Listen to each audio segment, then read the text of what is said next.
Assalamu alaikum. I'm Nasil.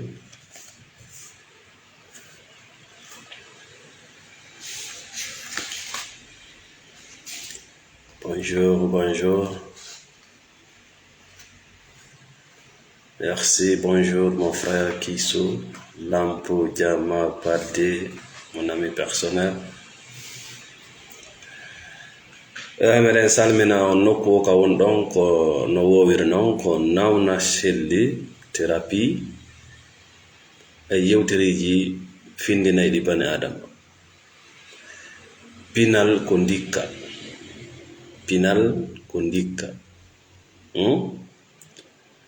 Clarity is power. Pinal ko ɓanganduye ko doole. Merci beaucoup à tout le monde. Merci Kassim Ba. Hande ana yewten kadi fi les relations toxiques wondigalji e soɓuɗi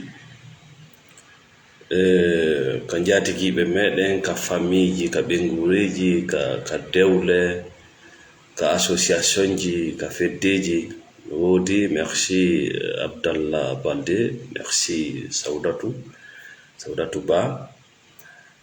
No tawa ko soñjata bani adama kon tawata kanko no woni irde adna on non wona non adna on woniri.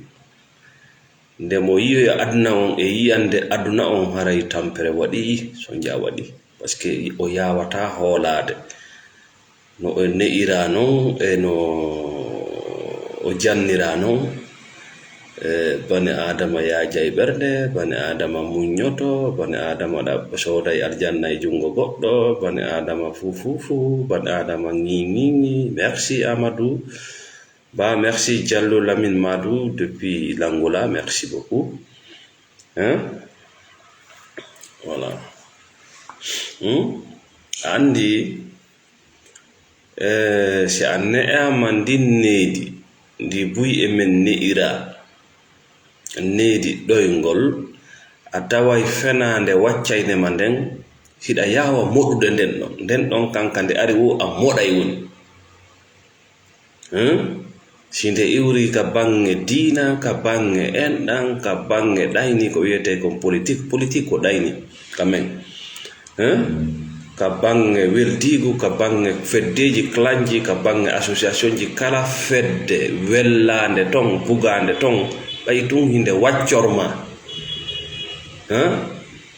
ɓay tun hiɗa waccora nder ton, ma leñol ma ngol no waccora nder ton, ma dambe maɗen, parce que ko ñamay ma kon fof a taway no waccorma. C'est une émotion, ko émotion de plaisir ɓe gollitirta. Voilà, donc on o tigi moɗay woni hay o darata ko woni modde kon, ɗum ko rafde wotere.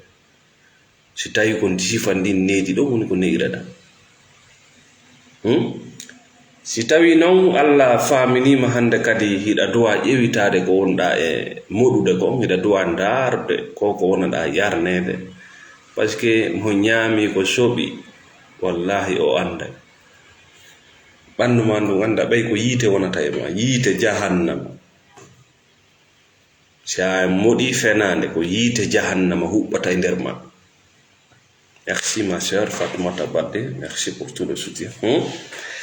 Ne'iraɗo needi ɗoyngol hino anditire tuma tawi kanko gonga kan himo huli gonga kan, emo sikkiti gonga, ma koyo takko gonga kan. Hay si tawi o gollitiray gonga kan koyo mettir ɗum wa kahi ko ha ɗum ƴetten tum wa kinin, ɗum koyo metta tutta haray ɗum no haɗanimo e hinko lekki ma kinno. Hiɗa serti hande woɓɓe musidɓe ma ko sabu ko ɓe wonma haalande gonga kon. Hiɗa serti hande woɓɓe ɗimmoɓe ma ko sabu kan gonga tawka newanakima. Hiɗa serti hande e moƴƴamɓe ma ko sabu kan gonga. Hiɗa wondi hande yimɓe tawɓe moƴƴanama ko sabu nden fenande bebbale parce que hida waccora nder ton ma hibe gongini ko wawata suudude tafuyagal manga ko wawata suudude jasere mande ko wawata suudude lo'ere mande be suude dum don andi dani do no fina me dani kini do finata aduna mo anda no anda mo janga hino janga mo fama hino fama goto araka hore dedi do no andi go me andin kini do andata aduna famin kini do famata aduna fodde a yaltali e daynugol hore ma fodde a yaltali e fenangol hore ma wallahi billahi tallahi yite ngenge hubba e ma ko dum benta stress anxiété peur confusion frustration ko yite non ko ngen yite wiete jahannama aduna seede ko yite hida andi ko yite ko rewdo non e magge wawata sendo dade mum. C'est pour cela vous parle beaucoup de la thérapie. Andi do ida wajjentade vidéo ji nawna shelli ida wajjentade vidéo ji thérapeute be go ma psychologue be go des blancs, des arabes, des africains, c'est normal. Mais ando andikali kon wat ndikka parce que ndikka kan ko be heba ko jentoma do ko amuni jentade. Tu reçois des informations, ça ne va pas te guérir comme tu le veux. Ko be heba ko jentoma hara ko ando do fi hunde de parce que hida mari toxicité, hida mari toke, hida mari tension. Cha recevi video on andinte voilà hino tension on, hino toxique on, hino sobe on, hino yite jahannama nge. Mais là c'est les informations que tu reçois. Mais pour la guérison, il faut que tu sois écouté. Ça y est, docteur, même en Afrique, do fayda be nyawnata nawnu be jentota ko. Ça y est, nawnu be buya hay kalaftani dikkata ko parce que be jentota ko. Ça y est, lambe Afrique be gaynanta population mabbe on pour terre. Ils n'écoutent pas. La guérison, c'est dans l'écoute. Ko thérapeute jo jentoto ma ko don dikkata parce que ay bal mo sendo da no wodi yewtereji di a yewtali taw no wodi yewtereji da yewtali ndar de leɗele fuɗɗorde sowaasi yaga wana koko fuɗɗorden ɗo ko indépendance o ƴakka o ƴakka o wara o fena e hoore o jatta o si tawi leydi ndi artay ndi wonta leydi ndi yimɓe wuuri mum ngara wona kulle ko be yimɓe ɓe jente ko ɗum ɓe innata vérité et réconciliation. South Africa, Liberia, Uganda, Rwanda, c'est comme ça. ɓe ndaari ɓe faami be leydi ndin fof waɗe thérapie. Si leydi ndin waɗaka thérapie, tension et frustration e yiite naadange yimɓe ɓen ngen yiite ɗon hinge ɓeydade bimbi o bimbi Allah dandu on jonnede finkaari waɗaɗo ɗum Allah dandu o tamude finkaari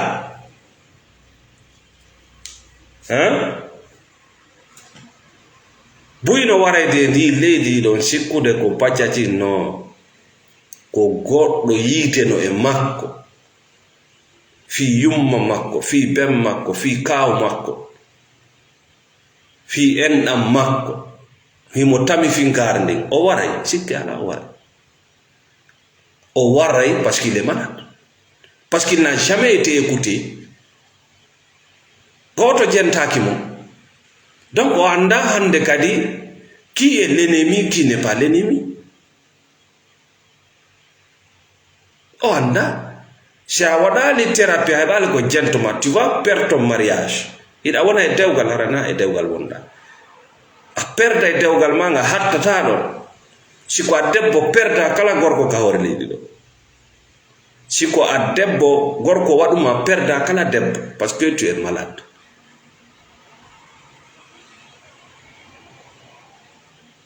Tu as été blessé. A yidali anduɗo fi façon temmere mande pour t'écouter, guérir cette blessure émotionnelle fiya waw recommencer de gurdam maɗa. Donc la thérapie ko ɓuri hittude phase ɓurɗo hittude thérapie on c'est l'écoute, ko ya heɓu nowru wawa induma jentade. Mais buye mon no sikkude siɗa mari nene maɗa ma iɗa mari bem maɗa ma iɗa mari nene goto ma on ɗa ma iɗa mari ɗimmojo ma on ɗa iɗa wawi sendoɗade makko. C'est une grave erreur. Non, non, c'est une grave erreur. Mais à la récepteur, eux-mêmes ils ont leurs problèmes qu'ils n'arrivent pas à résoudre. Marɗo tension wawata jentade mo tension ndiyan gandan no wuli mi wata wondi thérapie parce que andiyam maɗa no wuli ko be hibbaɗan e ndiyan gandan na mbuɓa mo wonɗa noddude on biro ma no mari tension ɓurma parce que yewtireji maɗin jonnay mo hay tension on bon ndiyan wullan tawti ndiyan wulla e kadi mo wonɗa noddude on o wata marde gundu ko sa gayni yewtude ɓay ko tension kankadi woni makko fi ɗuytugol tension on o yewta ɗum modi makko ma o yewta ɗum ɗimmojo makko ko non haala kan yarata ha aratawa modi ma aratawa ɓengu ma nafa thérapie ma tu deviens encore malade. Ko be heɓa neɗɗo tawɗo hiɗa wawi sendodude mo anduɗa gundoji ma ɗin yaltata. C'est ça la guérison. Ko ɗon wawata fontade si yalti ko mara kon ka nder ɓandu si yalti ko ɗum ɗon dikkinta ɓandu ɗum ndu heɓa non no ndu fuɗɗitora kesu noy sa naati ka nder suudu ma a yaltini kala ko ala gollitirde si a yaltini kala ko ala gollitirde ka nder suudu ma espace heɓoto fi ka kesu naata mi yiti si dankino ka suudu ma a wawata addude danki go naada ɗo. C'est impossible. Mais anditi si danki wonki tonki damene e makki kowono e makki hiki soɓi hiki luuɓi hiɗa walade hoore makki buutu on no ñoli o fof ko o coofa ndaari sa wawi ya heɓi ko walla yaltina ɗum ɗon a looti nder ton ha laaɓa hakkille ma aray joni yomi addoyi danki go mi naada ɗo. C'est ça la thérapie. Amma jantagol tun vidéo ji ɗin ma jantagol tun ceernoɓe ma psychologue ɓe ɓen haray aɓe andinde ɗo danki ki moƴƴa. Mais sa heɓa non mo inna wallam mi yaltina ɗum ɗo yaltata ko ɗum yiyata buy e sonnaɓe ɓe dogay pervers narcissique jo maɓɓe on ɓe arta kadi a waɗal thérapie a dogay mo arta kadi ɗiyata worɓe ɓuy no doga sonnaje wonɗo ɓe sawɗo ɓe arta kadi. Non, c'est pas comme ça.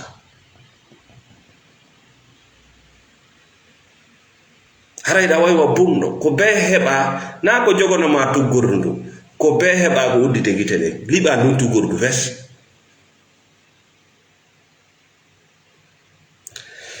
Donc on va continuer Allah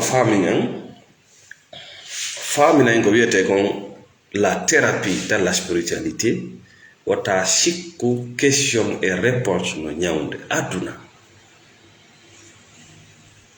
hein. Parce que question et réponse ko ɗaɓɓowo goonga kono waɗi siɗa landade ko goonga wonda ɗaɓɓude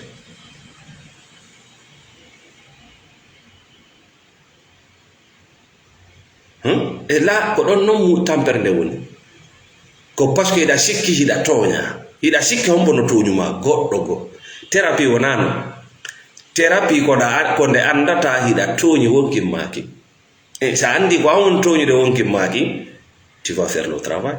Mais si a wiyama question réponse ko modi wonima toñude ko ɓengu wonima toñude ko kammu ngu wonima toñude a yawi ha inna ko Allah tigi wonima toñude ngayna ko Allah toñuma ayna gisan ko mawɓe ɓe hokkilange ɗum a fokkitali babba hakkikalare nde duuɓi 40 e goɗɗum a sonnajo mo duuɓi 30 duuɓi 20 e goɗɗum jawma taniraɓe hani no wi'ude ko kaari en ɗani gonto fokkutuɗa kaka mocco ka karam ko baadini ka bile ma wullugol ko moƴƴi wo ko boni wo si tawi heɓali feere yawwole ɗiɗo fof tawa no mari imanu seeɗa tawa no huli yawwole ɗi piiji ɗo hande kadi ko gonɗi bimbi gonɗi kikiɗe ko question réponse waɗay ma ɗum par ce que question réponse no dagi ka no harmi ɓenna nene no dagi donc mi mari gonga no dagi ka no harmi ko min mari gonga mais ça te paye no nafude duuɓi ɗiɗi tati hiɗa jonnitede gonga no nafude non, le monde n'a jamais fonctionné comme ça n'a jamais fonctionné comme ça ɓe wonɓe jooɗade inna ko leydi amen ko leydi mais ça ne paye pas leydi ma no wonta leydi goɗɗo tic tac ko ɓengu an ɓengu ma no wona ɓengu goɗɗo tic tac ko ɗum wiyete aduna rien n'est garanti ala ɗo tu dois faire le travail ko to joganakimo puttere no yurmi ɗum ko wonno noon hewtini en ɗo buyi ko noone no no'ira noone no ne'ira noon c'est à dire si fenande ardi e waccegol ɗum o moɗay hay o darata ko ari ko oyi ɗum o moɗay si gonga kan ari ɗum koyo takko taw o dara goɗɗo takko o yaara ɓaawa woɓɓe doga few woɓɓe kadi tawɓe ɓen Allah no yiɗani moƴƴere wona ɗon munna gite ɗen wo yarowo googo e fafaru e kaccu sitta ɓen ɗon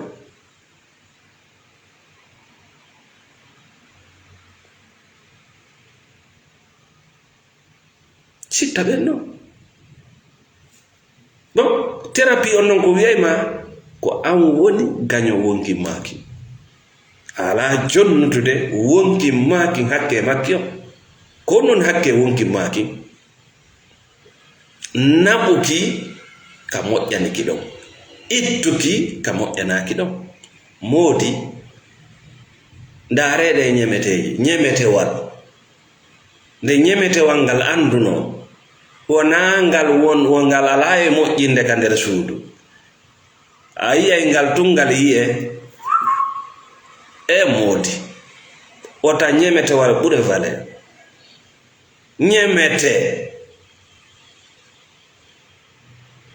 ñemetewal de ko kum fandi o ko kum fandi yaw ko nder suudu ma hande dara min na de singal yiyalima singal yi'ima ngal andi a yi'ingal on yi'indiri ko hakke wonki maggal on ngal woni wadde ɗo e moode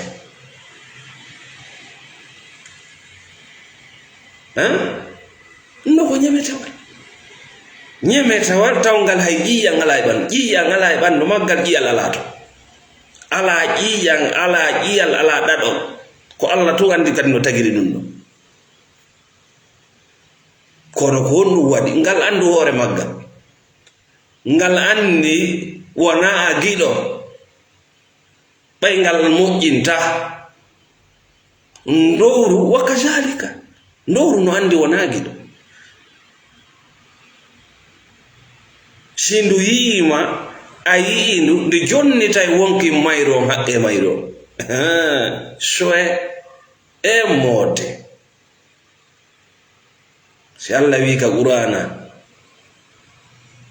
hiɓe waywa daabeji ma bal hiɓe ɓuri daabeji majjude si nawna selliyali o yenni wona dina wona foin est ce que wona nde fedde est ce que wona ɓe majjinayɓe hey na dina jogiɗa,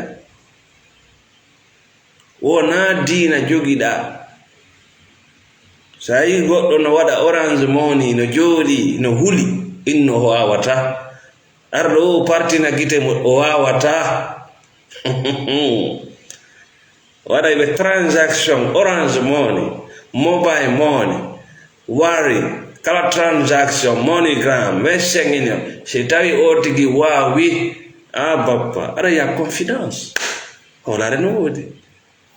non sa inni to miɗa hulani téléphone hanko, miɗa hulani mbuko yande o inno ko ñoogu anda hunde. miɗa hulani dina ngan, miɗa hulani dewgal ngan, miɗa hula hiɗa mari dina. Allah wi dina kanko jeyi, konto gombo jeyi ma ɗum kadi. si a jogi dina wiyeteka kan islam, wondude e tawhid, si ɓe taƴitirima kucum ɓe ɓe tawa dina kan no nder to modi ɗum ko nder ga wonata naka juuɗe. andi ko joga ko jungo ko ɗum wulɗata goɗɗo jatte, dina naka juuɗe wonata, ko mbuɗi wonata e jungo. dina c'est ça la spiritualité ko nder wonata, fi suduril mu'minina ko nder. ay non a sutaki nder kombo jatta e maɗum, ko ɓe jattuma kon ko beppale jogiɗa. c'est pas une religion, ko dina yimɓe jogiɗa. dewgal manga na dewgal jogiɗa, ko yimɓe woni gerde ɗum. oui modima ko goɗɗo woni mo gerde, an kadi ko goɗɗo woni ma gerde. donc na dewgal. kala mon no mari allaru, ko ñande ɗin allaji faala o wonduɗo ñande ɗi faalaga o on waynodiri. donc aray merci Mamadou Moustapha Baldé. donc la partie la plus importante en thérapie ko phase de décharge et d'écoute, ko sanga waɗata déchargement on, waɗa noon décharge ka jogiiɗo miral. nda waɗu décharge ka goɗɗo mo ala miral, ta inno a naɓa e ndiyam wulɗam maɗan ka ndiyam wulɗam, inno tampere monde. yiiɗu hoore ma kori, yiiɗu hoore ma ha ka tawata waɗanay hoore ma. wala hande ala gundo donc tu n'as plus de valeur. fof no andi no wonɗa ɗanorde, no wonɗa immorde, no wonɗa ñamirde, no wonɗa yidirde e balde. seul le thérapeute peut te sauver. c'est pas tous ces gens-là jogagol yimɓe temmeɗɗe ɓe non, ils vont jamais t'écouter ma soeur, mon frère. sa gayni wadde décharge jungo maɓɓe, ɗum tournay ha tawoya modima ma ɓenguma, ça devient dangereux. e kadi alhaali mo wonɗa e mum ko wonɗo e feƴƴude, e ñande o feƴƴi ara yiɗa heeɗi, parce que tout le monde te connaît, tu t'es livré à tout le monde. kono nan tamena ko hande hewti.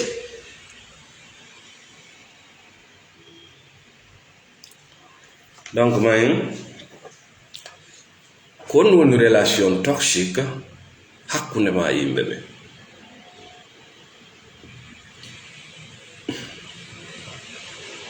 une relation toxique hakkunde ma yimɓe. ko woni relation toxique, ko woni relation tooke, ko woni relation ñanneyagal,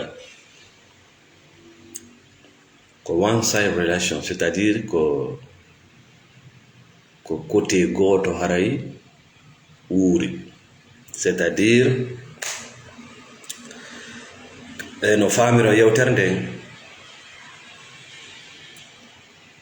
min nawna selli ɗo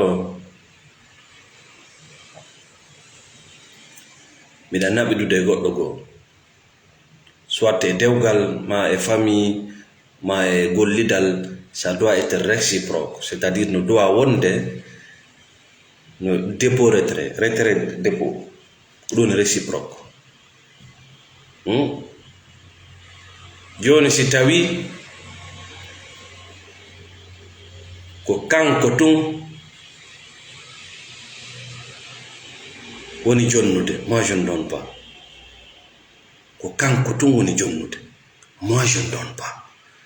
Mi woni toxique e makko, mi woni ñannejo e makko. Mo kala Allah inni fadali hay e goto. Tout le monde est riche. Faut ko ngal. Mais ko ngaluji din certi non. Mo kala no wawi okkude ko mari ko. Mais problème est ce que neddo no andi taw himo mari ko okka.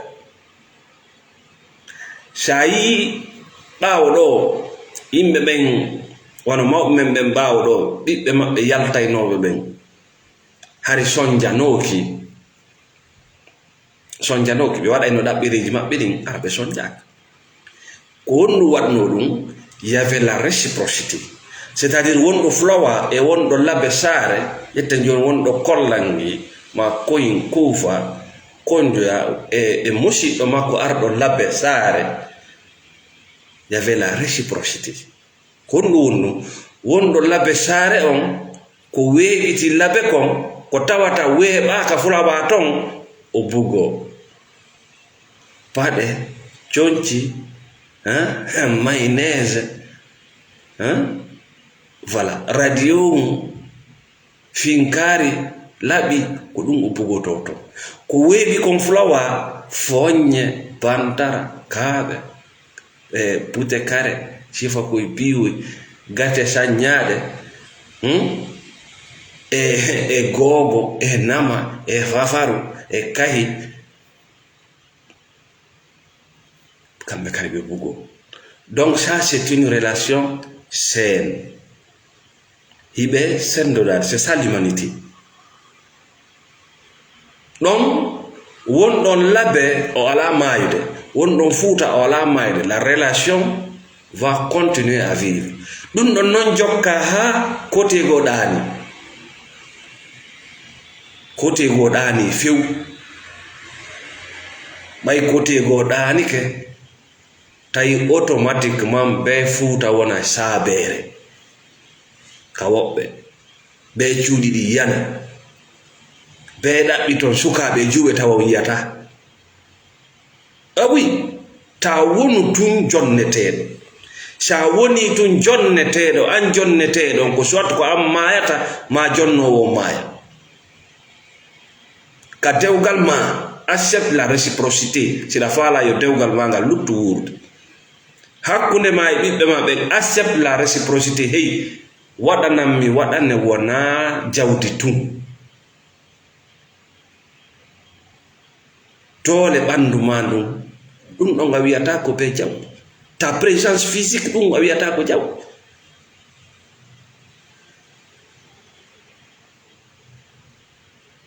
Ton tan modi coggu bireydiwal ene hangaram kay bireydiwal bon ɗon walline 1000 francs crédit 2000 francs crédit aron kay ɗum ɗon. Si goɗɗo no waɗandema juyirimo koye piiwoy taw koye Allah kadi no waɗanma no gasa yiɗa mari tamburi mo lootugol oto makko on e mo ɗum ɗo landaki mbuuɗi, wonɗoma yoɓande école, wonɗoma sodande coñci, wonɗoma dankade modi wona lootangol mo oto ida suti o yoɓa e woni oto makko loote, pasangol mo coñci, dogangol mo mission modi ko ɗum ɗo wiyete ñanne. ɓe hendi o ñanne ɗo ɓe suuɗi ɓe suuɗi ɓeɗo fes ɓay ko gonga ka moɗotako ɓe suuɗi ɗum ɗo. ɓe aroy ɓe wiyema ñanne ko wiirowo ka kammo si bana adama wiiray o yaada e moteur de moteur sunnayɗo carburant. Si bana adama wiiri andumo wonde e moteur, wona e coora de ban coora wiirinta bani adama. Si bani adama ñaami bani adama andu o yiyali hay hunde ko ñaama o taƴike kadi, ça c'est dans les guerres. O yiyali hay hunde ko ñaama o taƴike kadi o heɓata ko o ñaama. Ko onduma bani adama warata bani adama hen ɗo tewngu physique man juɗangu ƴakka fodde bani adama no suti ko o ñaama o wata ñamude bani adama wawata. haysi ko haa ko ƴakkete ko wata ñamde banana on mirinno hakkunde men ayi kular no ƴakka kular ayi gayuri no yani gayuri no ñamande ayi gertogal no ñama gerto ko Allah waɗi ɗum hakkunde men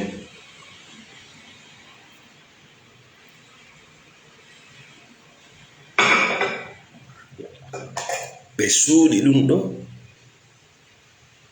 ɓe yehi ɓe yiide kram ko baatidi ɓe yiidi e mbiɗe ɓen yaltinani ɓe version ñanne ko annduɗen ko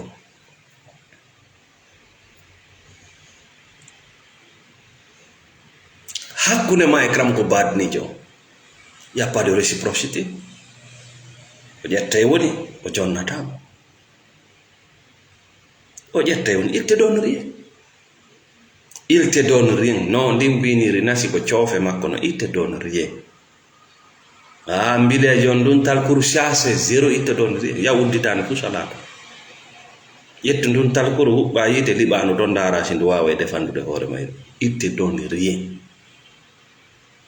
mais nayi mo ñamudema ko ɗum ɗo wiyetede relation to hakkude ma e o sonnajo ma elle te donne rien hakkude ma e o gorko il te donne rien mino sonjama wonduɗa mais ila ne ano ko muññagol ka ko ɗum ne anoɗa ka ko muññagol ka awa sa a maayi ɗa tori Allah ndeɗa maaya hara a tuubi hara ko a weltiɗo maayi hara koye diina islam maayuɗa sina ɗum ko maayuɗa e mum ko ɗon ɗafinoy non c'est très si Allah wi ñawore makko nden no yaawi les gens ont mal compris ça siɗa faala humpitade yawmal qiyama ko honno woniroyta waali jamma fina bimbidara c'est la même chose si a waali ke hiɗa muni hiɗa wulli hiɗa aani ko ɗum finirata e mum si a waali ke hiɗa welti a finay bimbita taɗa welti ko non Allah yewta en tous les jours mais la compréhension est un peu difficile heyi wona maayugol no juulude ma maayugol no ka makka no jogii suudu kaabandu ma maayugol e jungo yummamum ma yummamum na ɗum woni battane moƴƴo ma maayugol ndiyam ɗan no arde heyi ça c'est le religieux c'est le monde physique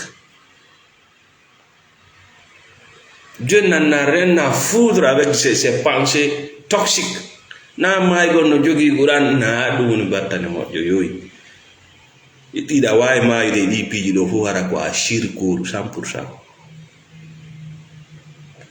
hara ɗa hoolori ko wona Allah ko honɗon maayugol no mala ko maayugol no welti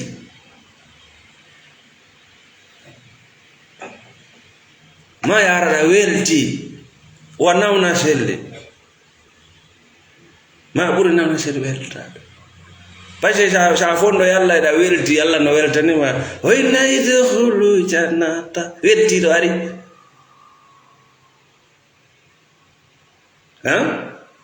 halne ɗo secret o Allah fewndo o tagaynoma tawi mo welti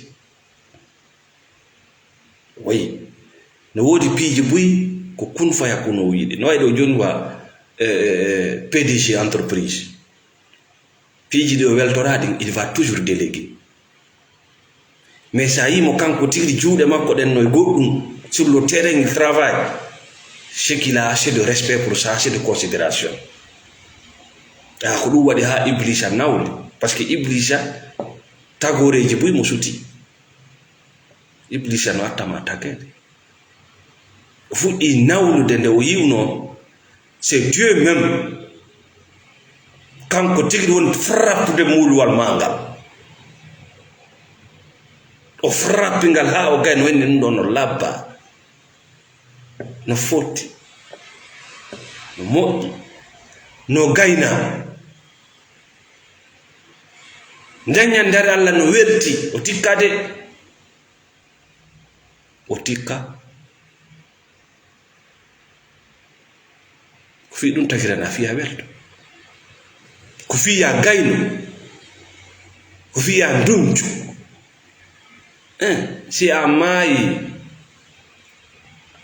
hiɗa haaɗi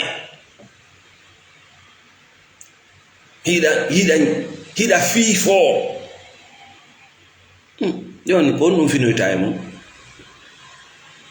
fina hiɗa fiifade hiɗa haaɗi il faut expérimenter ça ñande waaliɗa hiɗa huli a finida e kulol ñande waaliɗa hiɗa welti a fini mais ngol ɗoyngol ko misal mayde yimmital hiɗa huli mayde ñande o hiɗa mayde ñande o hiɗa mayde ñande o ɗaniɗa ko mayde nenno donc woni malede dans la spiritualité ko naatugol aljanna koyɗe maɗen fof timmi nder ton o hattali ɗo baafal ngal on mbama ɓe hunike ma cuuɗi maɗin ɓe innima hande tana ala kaydi a ƴettugol kaydi alaga dewgal alaga jiglugol alaga waɗa ala ko esiraɓe anni wataɓe yiyam nayigu alaga gollugol ittugol dépense allah a jottoto woni dara inna ma chérie vous êtes belle inna oui je suis là pour toi igol farilla allah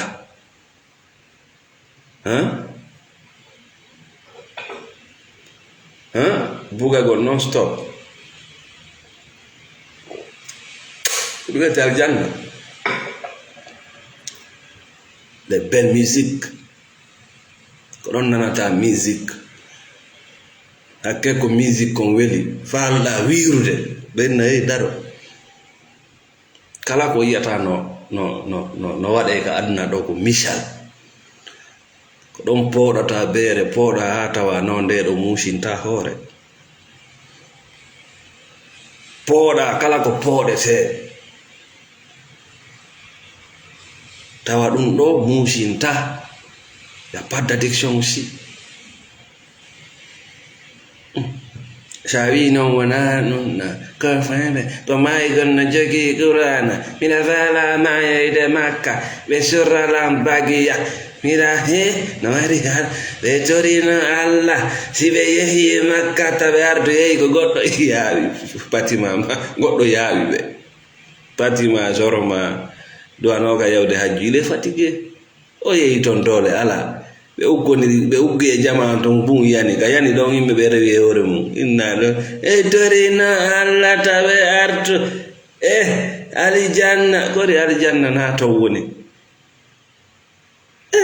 kori soroma e patima ko touriste yehi touriste sa yehi makka aya dali anni hajjugol fi sabilillahi ko yawɗa ko fi ngol pirawol ko fi le inde tawa kadi ko a sirkoru kala ka goɗɗo inna no maayi ko ñanne ñaamima kala ka gonɗo inna heɓi jawdi ko duwawunene an allah alaka ma kala ka goɗɗo inna neeɓi aventure ko lampaɗo ay allah ala ko no yanda makka toi Dieu ne travaille pas chez toi ko ɗum wette sirkoru o sifani wonana ɓeyde hajjarano ɓenne no maayi makka woyi ko ɗum o torino allah o tori allah a sikkude on no yiidi mayde so landa no warta no haɗo on démagogie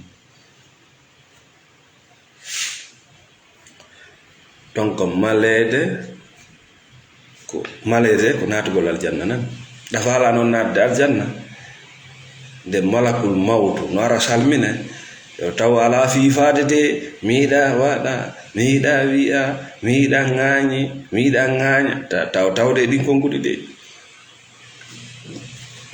par ce que ko ɗum finoyta a finay tun miiɗa waɗa miiɗa ŋaaña ɓe inna he woɓɓe ɓe daruɗuɗa go inna bappa fanku na ka aduna wonda miiɗa waɗa ɓe inna fanku na aduna ni ka wullititake o tigi jokki ɗo miiɗa waɗa miiɗa ɓe inna hoccanela nge nagge ɗo ko kiliyan yiite ngen joni mayi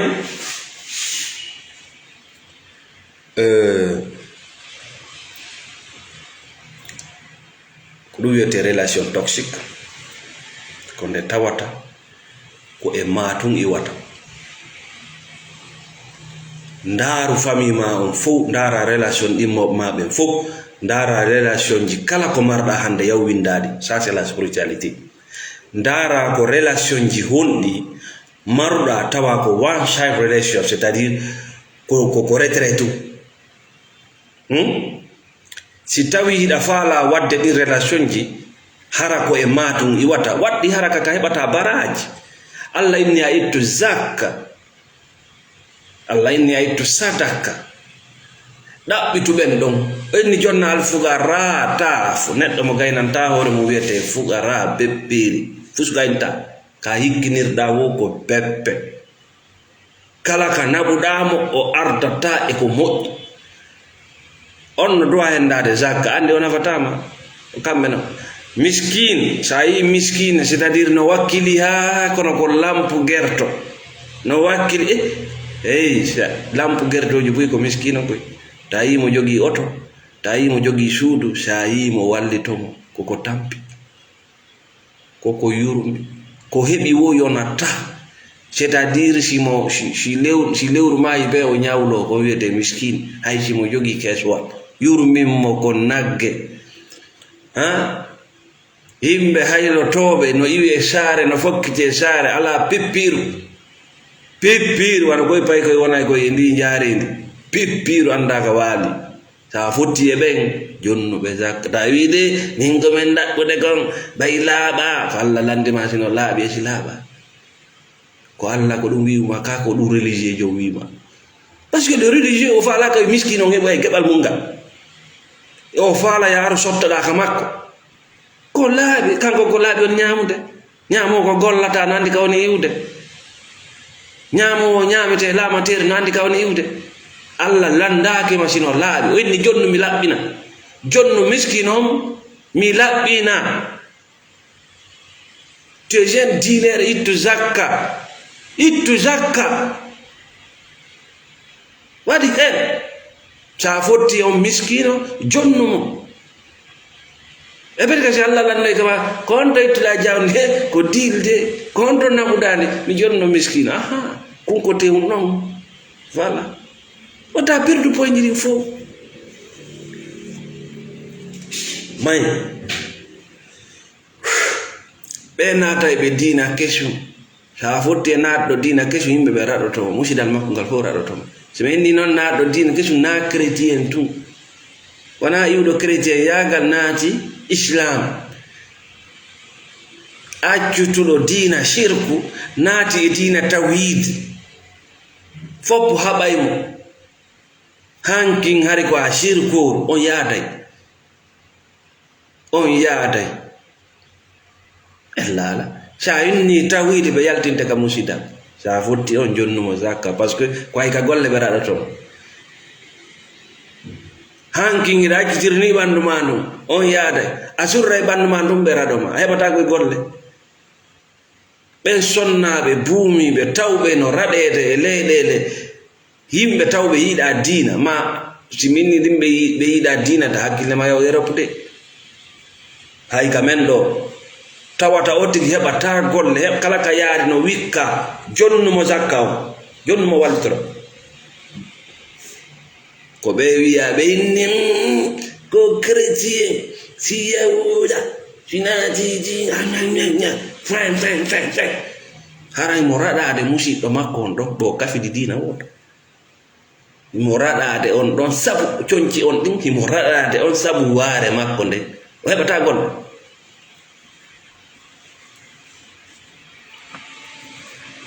sa fotti e makko ko hawka wikka jonnumo zakka jonnumo zakka ɓe innina ko fi julirdaji jonne julirdaji ɗin ko fi sabilillah na ɗum wiyaɗate konno marɗa ko waɗa julirdan julirdaji darnama joni ala ko waɗe kon marɗa ko waɗa juli sa asi kolordu ko fi sabilillah sa dankike alyatima ko fi sabilillah sa danke ɓen sonnaɓe ɓe worɓe mo mayi ko fi sabilillah sa dankike ɓe ka kasoji ko fi sabilillah ɓe ka kasoji c'est des esclaves c'est des esclaves. Hein? Merci. Ɓe ka kasuji ƴettu zakka ma on yaha ndara ko ɗo ko ɓi kotiji ɗo tun wata jaɓu réciprocité, parce que ɗum ɗon no windede a tawyay no windede ta jikkude a yahay ɗo dennamo windetake, ça doit être réciproque. C'est pas de ça que je parle.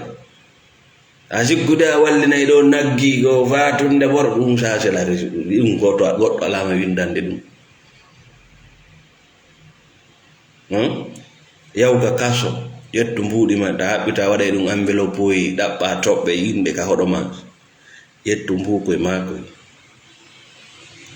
chaque 1 million itta ɗon 25 000 so tawi a hewti ittugol a tawama e dowaɓe ittude. Tu prends l'argent là, tu vas en prison. Et bappa jaɓoɓe ɗin no woodi ton, c'est-à-dire jaɓugol maɓɓe mbuɗɗin e weltagol taguɗo ma on ko gotum. C'est ça le paradis. Parce que hendi ɗon no welti andi ti jonna ɗon musidɗo ma joni 1 million ine ko ɗum o heɓanila way Allah reno monanima pasi mo mesiri jawdi mandi étage ma o oto wi mangi winna 1 million heɓanila. Wallahi ƴetti 20 000 francs yaaka kaso jonna goɗɗo ma yaha sooda cuddaje sooda cabune ko ɗum ɓe ɓuri maporde sooda kiloti o e debarde woɓɓe yeeyino ko mari fuu. J'ai vu des gens en prison si tawi a yahali ka kaso a hoolota ko sifa ɓenno ko aduna ɗo bana adama jaga bana adama no mari bukkol jaga si bana adama horike himo mari ko wiyete bukko walla si o uggini ka yiye bukko bana adama ngo.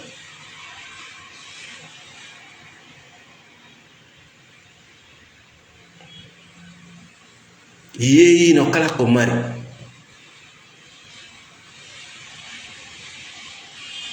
si tawi wona sifa ɗum ɗo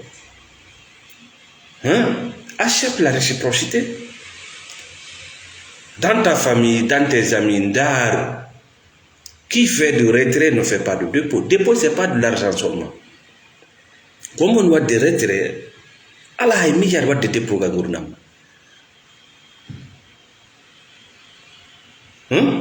yaha ka makko okkoramo o ara kama okkoramo, mais c'est quoi ça?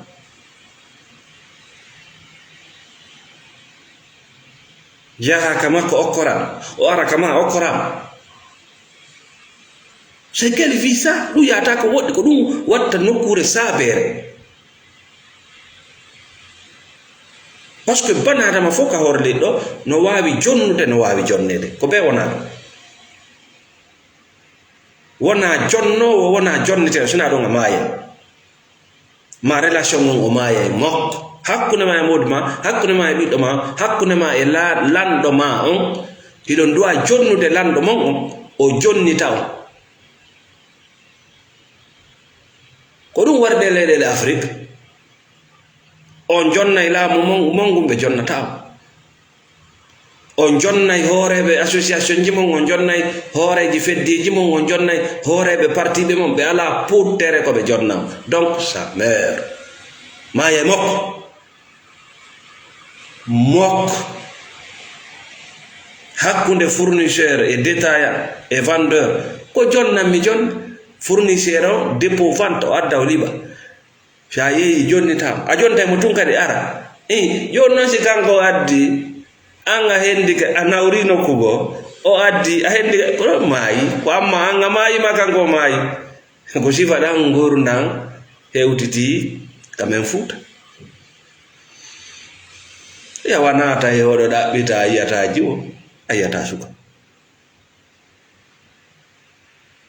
Ah oui, c'est comme ça.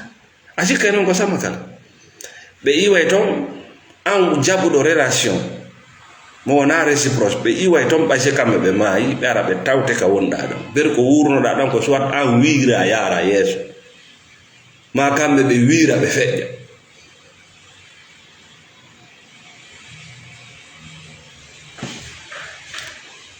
fajje nden toɓɓere ɗon aranen noon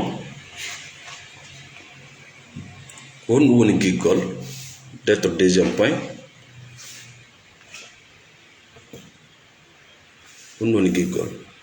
Merci Ibrahima Sow, merci Aliou Diala Sow. Goɗɗo piiji wuyɗe wiyeten giggol mais tawa nanda e giggol wumodira e giggol ko ɗum woni yiiɗugol goɗɗo ka juuti e long terme. Andi mawɓe men ɓe ɓaawa ɗo a yi'ay ɓe jombi sonnajo ɓe wonda e maɓɓe haa ɓe maaya mais hara giggol no to fayda hande a yi'ay bani adama no jombi sonnajo giggol ngol ko hatti ko 2 mois 3 ko lutti kon fof ko relation toxique ha hayɓe wondi ɗon ɓe maayide a tawi ko relation toxique. Debbo no encaissude so gayni encaissude he noon o ƴetta he noon o transféra e ɓikkoy koy kanko e ɓikkoy koy ɓe wona rébellion contre le père ko ɗum fayda no yurmi kam même ɓaawo ɗo mawɓe men ɓen a yi'ay bani adama no wondi e sonnajo mum on haa ɓe maaya sonnajo on wulla inde modi makko nden kañum kadi ha maaya ma modi makko wulla inde sonnajo on ha o maaya ko ɗum woni ɗum no woodi ko ɓe jaɓi dans la spiritualité ko enen en faamaali buy e meɗen na fof wono tawa e yiiɗugol goɗɗo ka juuti long terme amour yiiɗugol goɗɗo ka juuti tawegol faatundeji makko kadi tise bani adama ko sansay ɗum ko wayloto ɗum ɓengu ma si a jombimo e nder 2 ans elle va changer. Gorko si jombima e nder 5 ans ma 10 ans il va changer. Oui, ɗum ɗa maayay ɗum ɗa ara s'il est naturel. Si o salike kiɗɗum makko ɗum maaya kesum makko ɗum yalta o wonay copie o wonay nafigure o wonay pervers. Il y a plus de relation. Hara yande kadi relation ko nanditina go yiiɗugol goɗɗo ka juuti ko yiiɗugol yimɓe buy aade ngoto on ko yimɓe buy mais neɗɗo yiiɗuɗo on ko tawɗo hino jaɓi kiɗɗum oɗa on maaya kesum makko on ara o jaɓɓo kesum makko on. Buy hande no wondi e wondiɓe mum alaɓe andude alaɓe andutude ko soit an a salike jaɓɓagol kesum makko on hiɗa darti ma an tigiri kesum ma faalaɗo arde on hiɗa wi o arata. Alors là le monsieur va se focaliser dehors parce que wona mo andunoɗa ko yo suuɗo o holle photo kiɗɗo on anda ala faamude o yahanaka yaasi ko wawata faamude on kesum makko ɗon. Yiiɗugol goɗɗo vrai giggol ko yiiɗugol yimɓe buy e nder aaden gooto mo o yaltini wo ekkito wondugol e on ɗon faama on ɗon mo wonnoɗa on duuɓi 10 ɓaawo hikka wona on woni yeeso ɗo anda na on landarde ɗo ko si a jaɓimo feññigol si a jaɓaɗo ko ɗum min andunoɓe nan duuɓi 10 ɓaawo hikka si yiilan ɓinna c'est pas la personne que je connaissais parce que mi jaɓali suuɗagol buy e men no darti évolution naturelle mo Allah waɗi dartomo hattali kañum dartomo yaha kadi darto ko woɓɓe kon ça doit pas changer. Ele miɗa andi a hawki conci buy a hawki paɗe buy a hawki peɗali buy a hawki sukundu buy mais mi ronko famude ko honɗum haɗi ha hande kiɗɗum ma on ko on ko ɗum woni plantagol goto yiiɗata neɗɗo plantotoɗo tutotoɗo na a leggal goto yiiɗa ñande wo photo ko gotum haalawoy gotoy ñittande wotere routine ɗum no c'est dégoûtant. A famille kesum a yii kesum moɗi il faut bouger.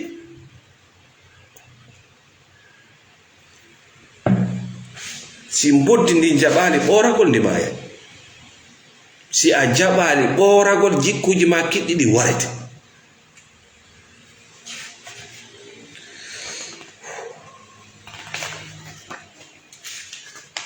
ɗon on lanni etten toɓɓere men sakkitore nden on va fermer. Merci Abdoul Hakim, merci Thierno Diallo, merci pour tout le soutien. On va aller giggol ko façon ɗiɗi iɗen yewtere ɗo ñande miɗa hiɗima imo yiɗilam mi halne ɗo koni giggol. Vous êtes dans des relations toxiques hiɗon e dewle relation ji humagol ko kulol joɗɗinma ɗon hiɗa inna giggol kulol. Goɗɗo yiɗata hula nayiwa diina sa yiɗi diina kulol lanni mais yiɗa yiɗiɗa huli c'est pas vrai fenande wonto a jogota ko vrai biye hula a jogota ko makiti laaɓuɗo hula jogiiɗo makiti pirate ma drogue ko humudi jogiiɗo makiti légal ko hula non ɗo jogiiɗo vrai bi hula ya huli ya quelque chose qui cloche. Jonnon giggol en wi ko ɗiɗi ko dernier point men wonni giggol gono ton ko giggol nguddan égoïste méchant possessif giggol bonɗum anni giggol humotoɗum jogotoɗum krak giggol pervers giggol macca ga ko ɗum non andaka men giggol ngatila shekila na giggol juri kela yettanilan laɗi na giggol de a famani goɗɗo giggol ko jonnan c'est très dangereux, c'est l'égoïste très méchant et possessif, c'est-à-dire ko jonna noy wala materi Afrique e yimɓe laamaɓe mo jonneme c'est très dangereux parce que sa hendaki a waray a tufay a halkay a hanniyanto ɗum ko hulɓini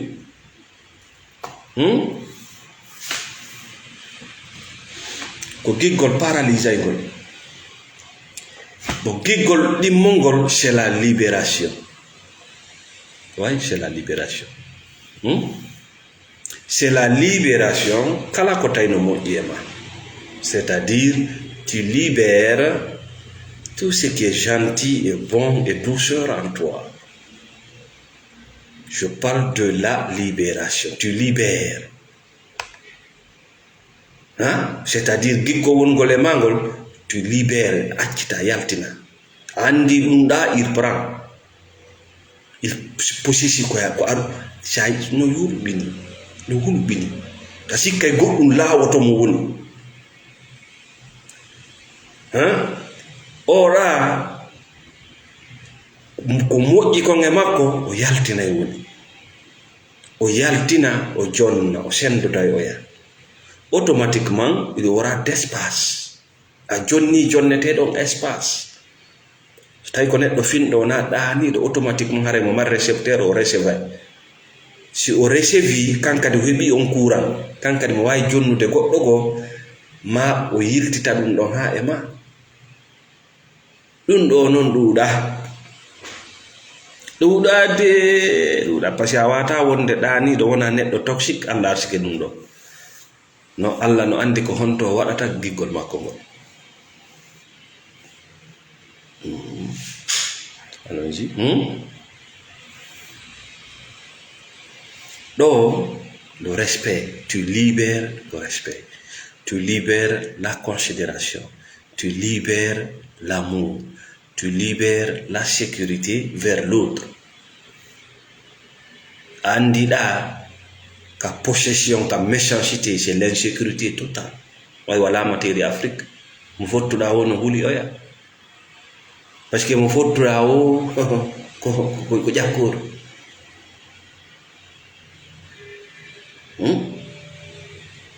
Ndaru si goɗɗo ari ɗo pay koyno e nokkure goɗɗo ara o ara tum pay koy doga wattana yila goɗɗo go ara tum pay koy doga ara moɓo. Voilà, c'est la différence qui est là. O mo pay koy ari moɓi mum wattan yila mo yaltinde goɗɗum, il libère quelque chose ko an a famali gundo soit mo molde hoore maɓɓe nde soit mo sendodade e maɓɓe bonbon soit konguɗi makko ɗin no welaɓe, il libère o ɗa no jogi no gasa sawru, no jogi sonko, no jogi gite wojjuɗe, no jogi ko kañum naadoyta yimɓe aljanna, no jogi kañum ko malaika, no jogi no huli wota mi anda honɗum ko kañum woni gerde, kañum woni windude baraji. Donc c'est une personne toxique. No mari rage, il veut tout posséder. Bana adama yeso makko ko alam, ko objet, il n'a rien à partager avec les gens. Il veut tout récupérer. Donc sa wa'i ni ka dewgal ma min naate ngal moƴƴata mais intégré ɗa andi harayna e dewgal wonɗa. Sa wa'i ni ka parti ma, ka lamateri ma, ka kawtal ma, tu vas souffrir pour toute ta vie, ça sans aller. Ngol giggol arnongol haalɗen dow ga c'est purement toxique. Ɗum no wiyaga men gawo ko giga nana men ko waymida hiidi wota fem pam pontin yo giggol pontin. Hein? Vrai giggol ngol tu libères a liberata fenande parce que a yiɗa fenande a wata a liberata ɗayni a piltata giɗo ma avec ces photos de mensonges, ɗi photos ji beppale ɗi wonɗama waddande. Pourquoi tu fais ça? Fodareji beppale hiɗa andi gurdanɗan wuruɗa, hiɗa suti gurdanɗan wuruɗa, gurdam maccuɗo.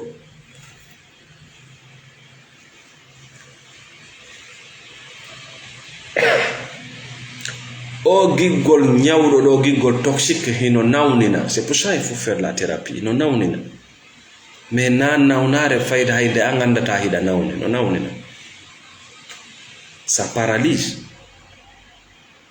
No nawnina, buyno wiide ɗo miɗa mari tension, miɗa mari diabète, miɗa mari cancer, wattanila. Tu es en conflit avec toi-même parce que ko giggol ngol wurnayma. Tu n'existes pas. Ko toke tun wonaɗa hendade émotionnellement. Goggigol ɗo ngol fanɗinay goɗɗo, wiyata yimɓe no fanɗi, kamɓe tiri ɓe anda hiɓe fanɗi yeeso yimɓe ɓe.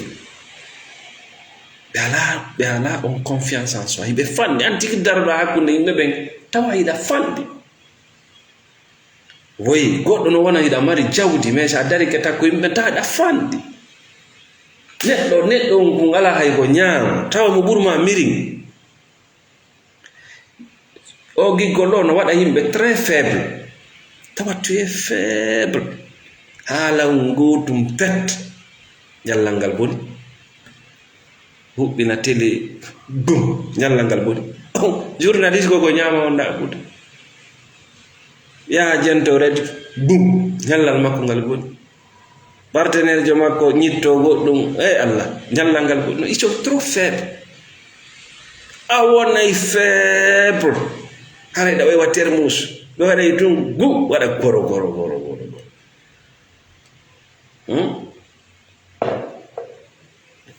Amma no giggol ɗimmongol usetu la libération ɓantay, jalbinay, sellinay, wurnay, balɗe maɗa en juutay, ɗum ɗa taƴay balɗe.